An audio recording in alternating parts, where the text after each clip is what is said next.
Kenapa? Kita ini kan inginnya menggunakan Allah untuk membuat kita tersenyum, bukan membiarkan diri kita dipakai Allah supaya Allah tersenyum. Makanya Nabi Musa ditegur sama Allah. Ini hadis kursi yang paling saya kagumi. Saya ulang-ulang di setiap kajian saya. Hai Musa, kenapa ketika aku sakit engkau tidak menjenguk aku? Apa kata Musa? Bagaimana kau sakit ya Allah? Tetanggamu yang sakit Musa, tetanggamu yang sakit. Dan kalau kau menjenguk tetanggamu, berarti kau menjenguk aku. Jadi kalau kita menjenguk tetangga kita yang sakit, maka Allah mengatakan itu kamu sudah menjenguk aku. Berarti Allah tinggal di tetangga yang sakit. Ini artinya apa? Ini artinya Allah itu ingin supaya kita ini menjadi kepanjangan tangannya untuk menyampaikan cinta kasihnya kepada orang-orang yang butuh pertolonganmu di sekitarmu. Lucu bukan? Allah yang gaib disembah terus, tetapi tetangga kita yang kelaparan kita tidak pedulikan. Anak-anak yang putus sekolah tidak kita pedulikan. Lihat anak kita sepatunya bagus, sepatu anak tetangga itu sudah compang-camping, kita tidak mau membelikan. Tetapi kita selama ini mengatakan diri seakan-akan paling soleh. Padahal soleh seseorang itu dilihat dari apa? Kepekaan dia terhadap lingkungan. Malam-malam saya lewat jalan apa itu? Profesor Sutami itu, yang Setrasari itu. Ada orang pikul sapu, jualan sapu lidi malam-malam. Itu udah di atas jam 10 malam. Hujan rintik-rintik. Dan ternyata orang ini cacat kakinya.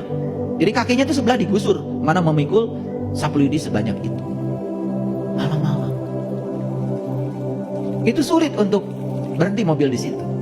Dan saya cari tempat untuk memarkirkan mobil saya. Saya belok dulu ke Jalan Sukahaji, saya taruh di situ. Dan saya sampai. Ya udah, saya kasih uang. Agak besar memang saya kasih uang. Nangis dia. Dan ketika dia menangis, yang meluap-luap di sini adalah kebahagiaan saya yang luar biasa.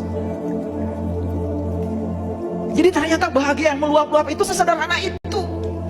Ketika kita peka pada orang lain dan kemudian berhenti dan kemudian kita memberi kasih yang besar. Bahkan di Quran dikatakan tidak disebut memberi kalau kamu belum bisa memberi yang kamu cinta.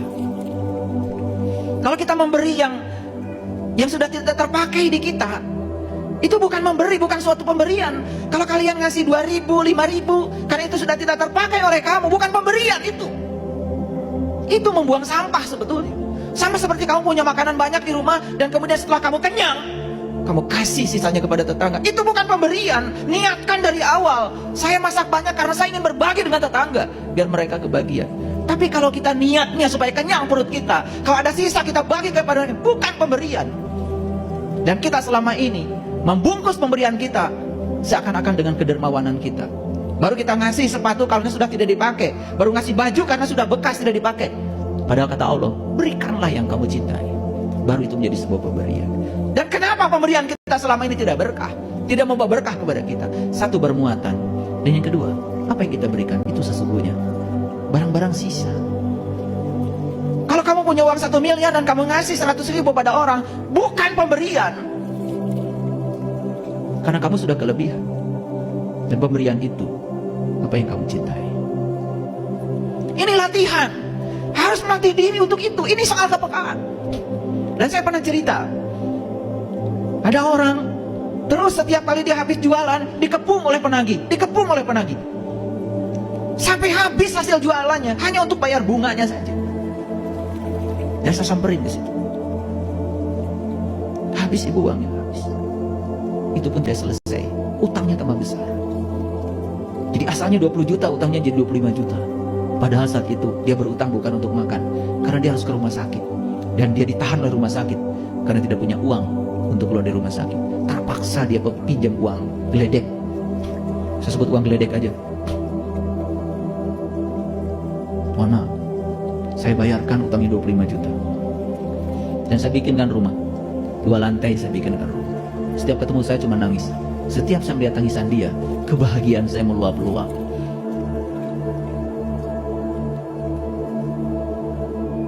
Makanya pemberian yang luar biasa yang dinilai oleh Allah adalah kamu tetap memberi walaupun saat itu kamu susah. Kalau pemberian saat kamu sedang berkelimpahan itu sangat biasa.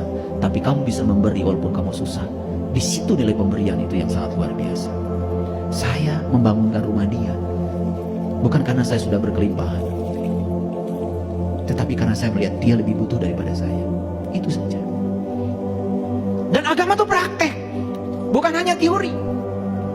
Mohon maaf, saya didatangi Pak Lurah, dan Pak Lurah mengatakan, saya percaya katanya dengan ceramah-ceramahnya Anda. Bilang sama saya, karena Anda sudah mempraktekkan apa yang Anda ceramahkan.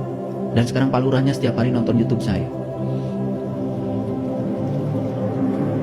Karena saya tidak menganjurkan orang berbuat baik, tapi saya memberi contoh bagaimana berbuat baik.